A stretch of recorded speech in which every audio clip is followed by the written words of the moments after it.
She stopped dead in her tracks when she saw him huddled against the brick wall of the old subway station.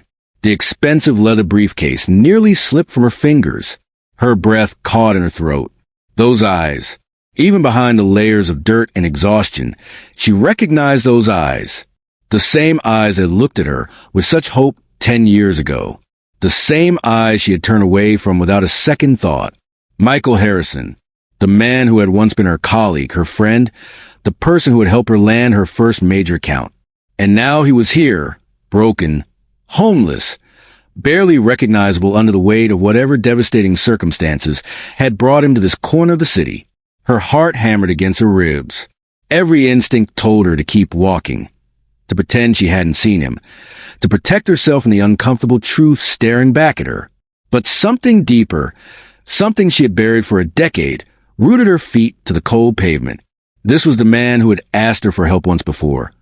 And she had walked away. She had chosen her career, her reputation, her comfort over his desperate plea. The memory burned through her like acid. Before we continue with what happened next, I want to hear from everyone watching this. Where are you tuning in from today? Are you in New York City, Los Angeles, London, Manchester, Toronto, or somewhere else entirely?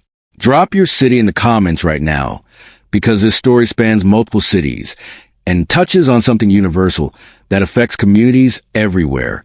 And stick with me until the end, because what happened between these two people will challenge everything you think you know about second chances, redemption, and the choices that define us.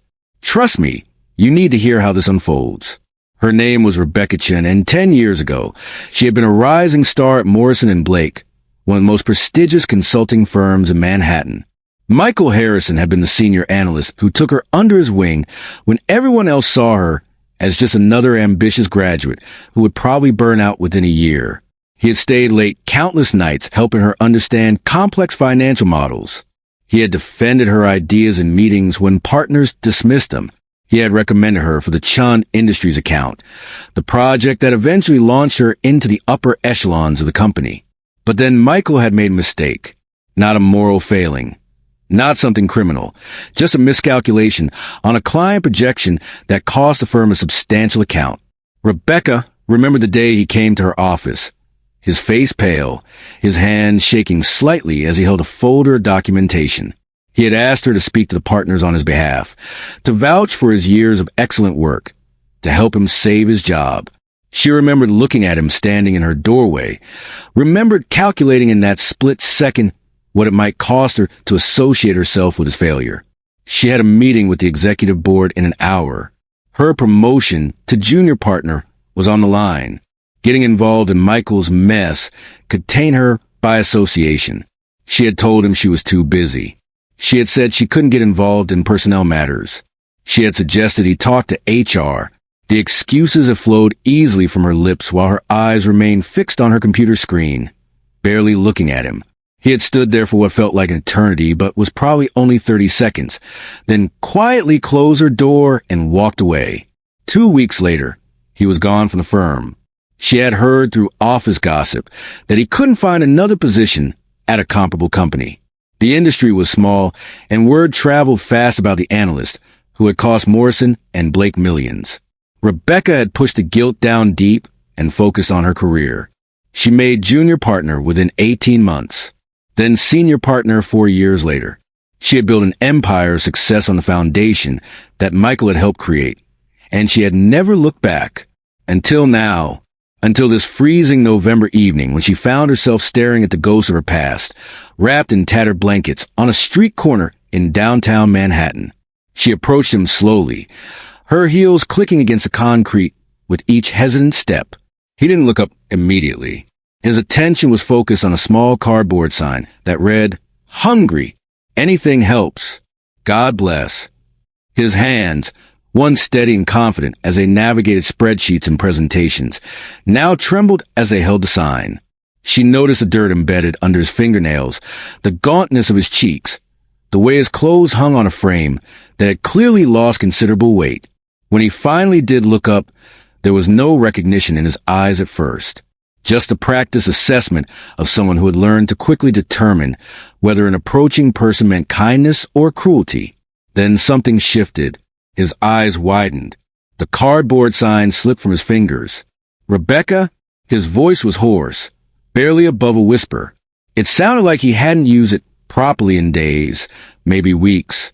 She nodded, unable to form words. Her throat had constricted.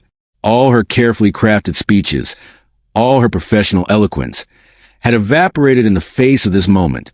I didn't expect, he started, then stopped. He looked away, shame coloring his features. You shouldn't see me like this. That broke through her paralysis. She knelt down, not caring that her expensive coat was touching the dirty ground, not caring that people were walking past, staring at the well-dressed businesswoman crouching next to a homeless man. None of that mattered in this moment. Michael, what happened? How did you end up here? The questions tumbled out, genuine and raw. He laughed, but it was a bitter sound without any real humor. You mean after Morrison and Blake? That's a long story, Rebecca. A very long story. And I'm not sure you have time for it. Don't you have somewhere important to be? Isn't that always the case? The barb hit its mark. She felt the sting of his words, the decade-old resentment that had clearly never dissipated. She deserved it. She knew she deserved much worse. I have time, she said firmly. All the time you need. Please, Michael, tell me what happened. He studied her face, searching for something. Maybe sincerity. Maybe just trying to understand why she was here. Why she cared now when she had so obviously not cared before. Finally, he began to speak. After Morrison and Blake terminated his employment, he had spent 6 months applying to every firm, every position, every opportunity that remotely matched his experience. But the story of his failure had spread through the industry like wildfire.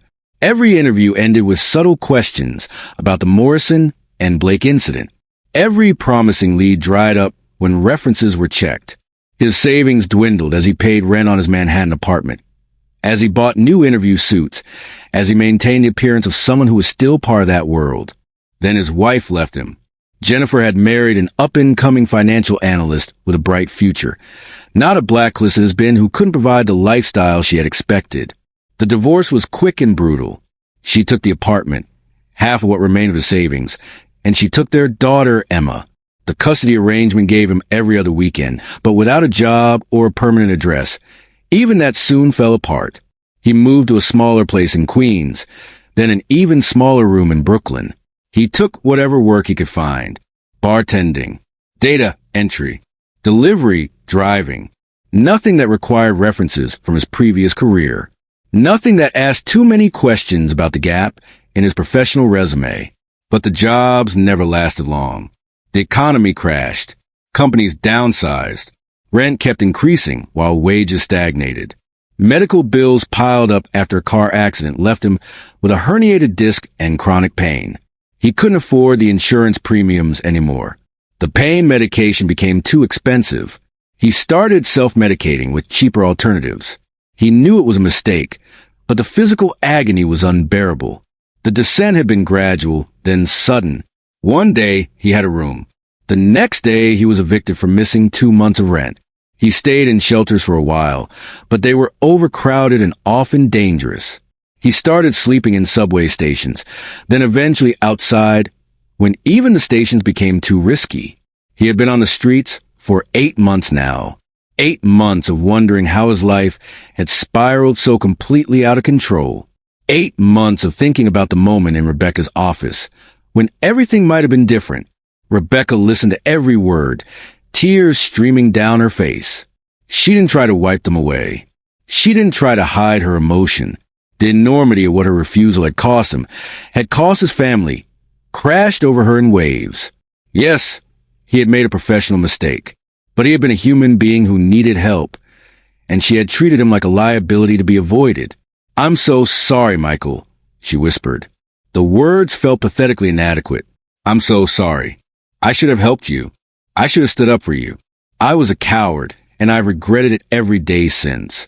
He looked at her skeptically. Have you, though? Because you seem to be doing pretty well for yourself. That's a nice coat. Expensive shoes. I saw your name in the business section of a newspaper someone left behind last month. Senior partner Rebecca Chin closes major deal with international conglomerate. Didn't seem like you were spending much time regretting anything. The accusation hung between them, sharp and painful and true. She had built her success on top of his destruction, and they both knew it. "You're right," Rebecca said, her voice steady despite the tears. "You're absolutely right about all of it. I climbed higher while you fell further, and I didn't look back because it was easier not to. I told myself that what happened to you wasn't my responsibility, that you made your own mistake and had to deal with the consequences. I convinced myself that one person speaking up wouldn't have made a difference anyway. I had a million justifications, and they were all lies I told myself to avoid feeling guilty." She took a deep breath. "But seeing you here right now has shattered every single one of those lies. I can't undo the past 10 years, Michael. I can't give you back your career or your marriage or the time with your daughter, but I can help you now. If you let me." Michael shook his head slowly. "I don't want your charity. Rebecca, I don't want your guilt money so you can feel better about yourself and go back to your perfect life. That's not what this is," she insisted. "This is me trying to do what I should have done a decade ago. Standing up for someone who deserves a second chance. Helping someone who once helped me without expecting anything in return. And what exactly do you think you can do?" His voice had an edge of desperation mixed with defeat. "Get me a job at Morrison and Blake? Call up all your fancy contacts and tell them to ignore the fact that I've been homeless for 8 months? Make my ex-wife suddenly want me to be part of my daughter's life again? There's no fixing this. Rebecca, some things are just broken beyond repair." Rebecca felt something shift inside her, a determination she hadn't felt in years, maybe ever. Not the calculated ambition that had driven her career, but something deeper and more fundamental. A need to make this right, whatever it took. "Then we start small," she said. "Tonight, we get you off the street. We get you a warm meal, a shower, clean clothes. We get you to a doctor for that back pain you mentioned. We deal with the immediate crisis first. And then we figure out the rest one step at a time." Just like that. Michael's voice was thick with emotion. "You think it's that simple?" "No. I think it's going to be incredibly complicated and difficult and messy, but I think it's worth doing anyway. I think you're worth fighting for, Michael. I should have known that 10 years ago, and I'm not going to make the same mistake twice." For a long moment, Michael didn't respond. He looked at her, really looked at her, and Rebecca saw the internal battle playing out behind his eyes. Pride versus need, anger versus hope, the desire to tell her go to hell versus the desperate longing to accept the lifeline being offered. Finally, he spoke, his voice barely audible. "Okay, but I want you to understand something first. If we do this, if I accept your help, it's not absolution for what happened before. You don't get to wipe your conscience clean by rescuing me now. What you did, turning your back on me when I needed you, that's always going to be between us." "I understand," Rebecca said. "I don't expect forgiveness. I just want to help." She stood up and extended her hand to him. He looked at it for several seconds before reaching up and grasping it. His grip was weak, his hand cold.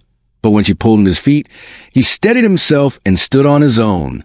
They walked together through the Manhattan streets, an unlikely pair that drew curious glances from passers-by. Rebecca pulled out her phone and started making calls. First to a boutique hotel she knew that was discreet and wouldn't ask questions. Then to her personal physician, asking for an emergency appointment the next morning. Then to her assistant, instructing her to clear tomorrow's schedule completely.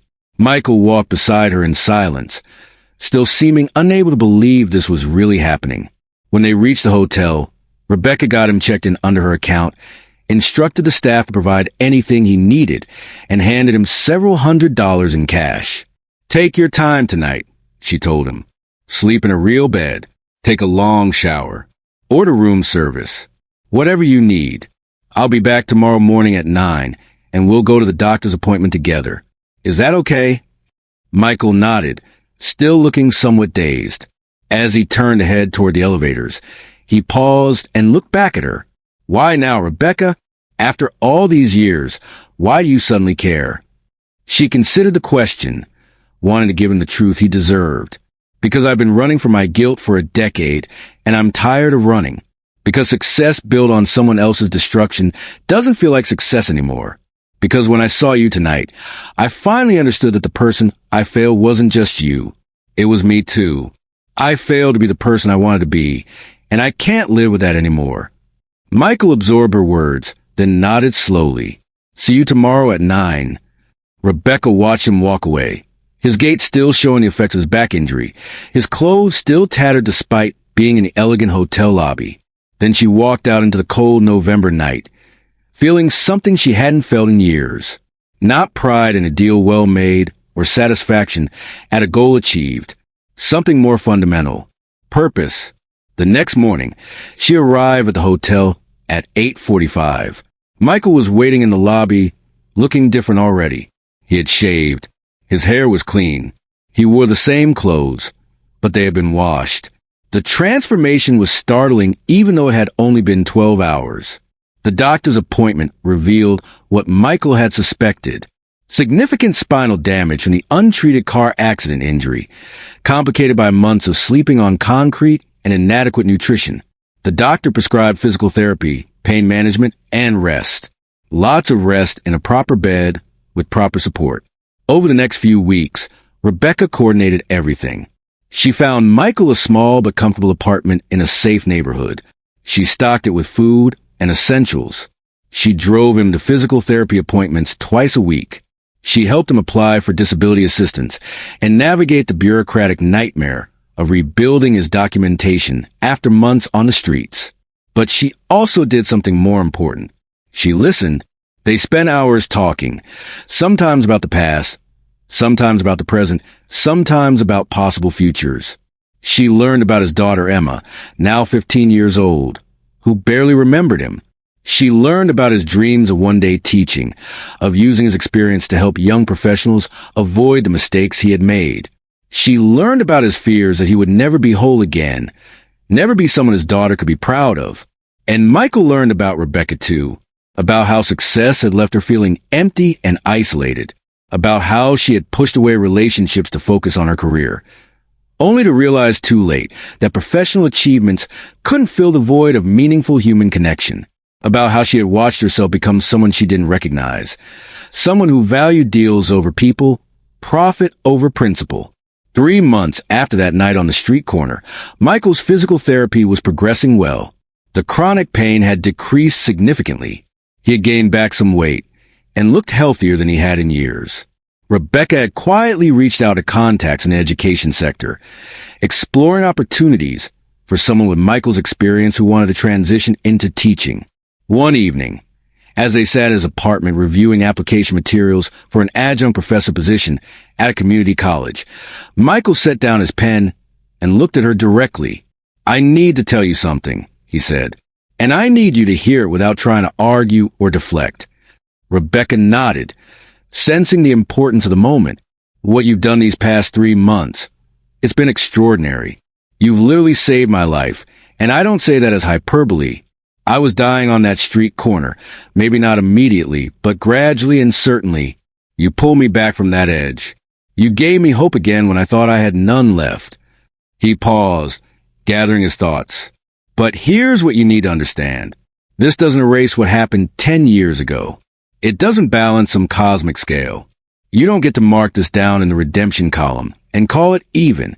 What you did back then, turning away when I needed help, that caused real damage.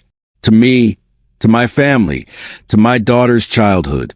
Those consequences don't disappear because you're helping me now." Rebecca felt tears prickling at her eyes, but she blinked them back, forcing herself to really hear what he was saying. "However," Michael continued, his voice softening, "I'm starting to forgive you anyway. Not because you've earned it through these 3 months of help, although that means more than you know. I'm forgiving you because holding on to that anger and resentment was eating me alive. It was poisoning whatever chance I have at rebuilding my life. And I think maybe you were right that night. Maybe some of what happened to me wasn't entirely your fault. Maybe I made choices too. Maybe I let one professional failure define my entire existence when I could have found other paths." "Michael," Rebecca started, but he held up his hand. "Let me finish. I'm forgiving you because I need to, for my own sake. But I want you to understand that forgiveness doesn't mean forgetting. It doesn't mean what you did was okay. It means I'm choosing to release the hold that past event has on my present. And I'm choosing to see the person you've become, or maybe the person you always were under the ambition and fear. The person who cries at my physical therapy appointments when I finally walk up a flight of stairs without pain. The person who spent weeks tracking down my daughter's contact information so I could send her a letter. The person who showed up. Rebecca did cry then, silent tears running down her face. "Thank you," she whispered. "Thank you for giving me a chance to be better." 6 months after their reunion on that Manhattan street corner, Rebecca sat in the audience at Metropolitan Community College's graduation ceremony. She watched as Michael Harrison, now an adjunct professor in their business program, receive an award for excellence in teaching. The students loved him, particularly the non-traditional students who had faced their own obstacles and setbacks.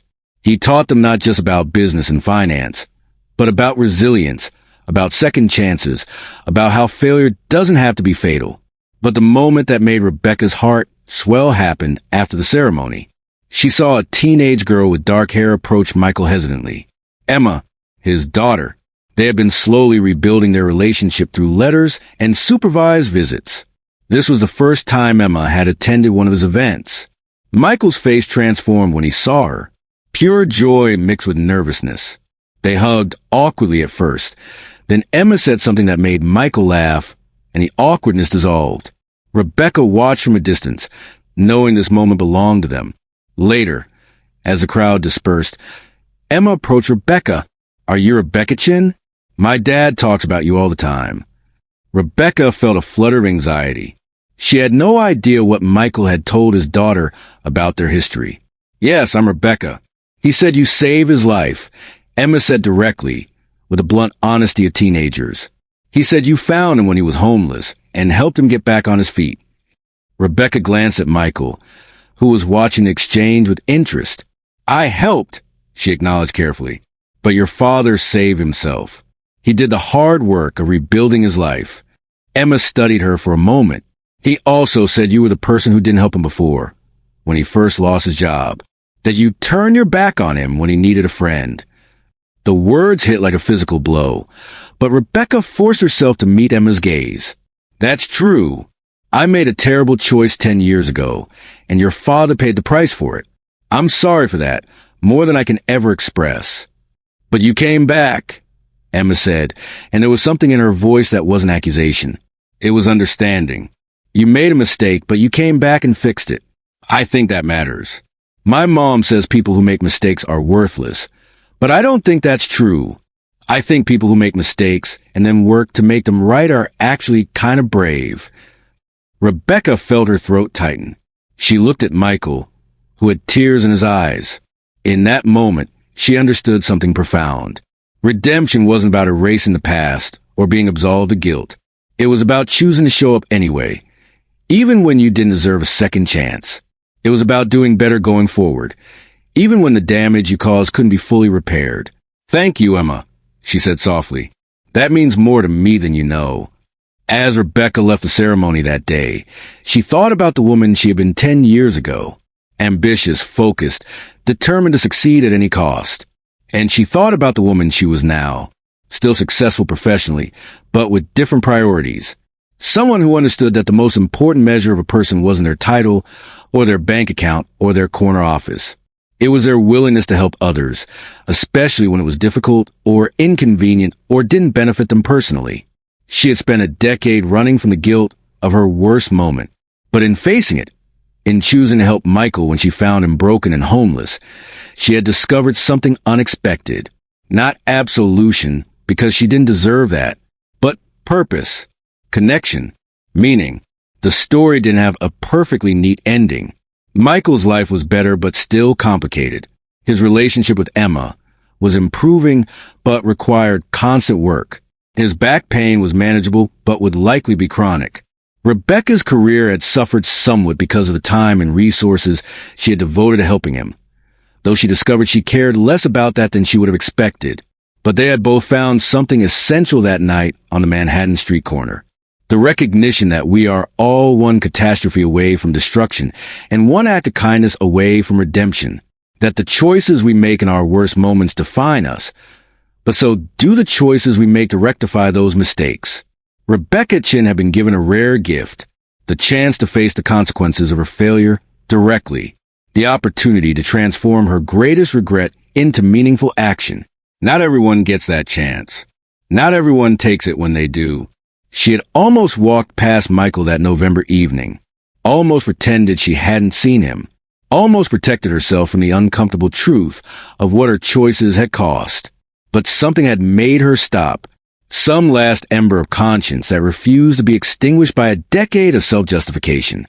And in stopping, in choosing to help, in showing up every single day for 3 months and beyond, she had discovered a truth that all her professional success had never taught her. The measure of a life isn't what you achieve. It's who you help along the way. It's whether you extend your hand when someone is falling. It's whether you have the courage to admit your mistakes and spend your remaining days trying to make them right. This story challenges all of us to think about our own lives. Have we turned away from someone who needed help because it was inconvenient? Have we chosen our comfort or career over someone else's crisis? And if we have, what are we going to do about it? The streets of every city are filled with people who fell through the cracks, people who were failed by friends, colleagues, or systems that should have caught them. People just like Michael Harrison who are waiting for someone to stop, to see them, to extend a hand. Drop a comment below about a time you helped someone or wish you had. Share this story with someone who needs to hear it. Because we all have the power to be either the Rebecca who walked away or the Rebecca who came back. The choice is ours. Where are you watching from, and what will you choose?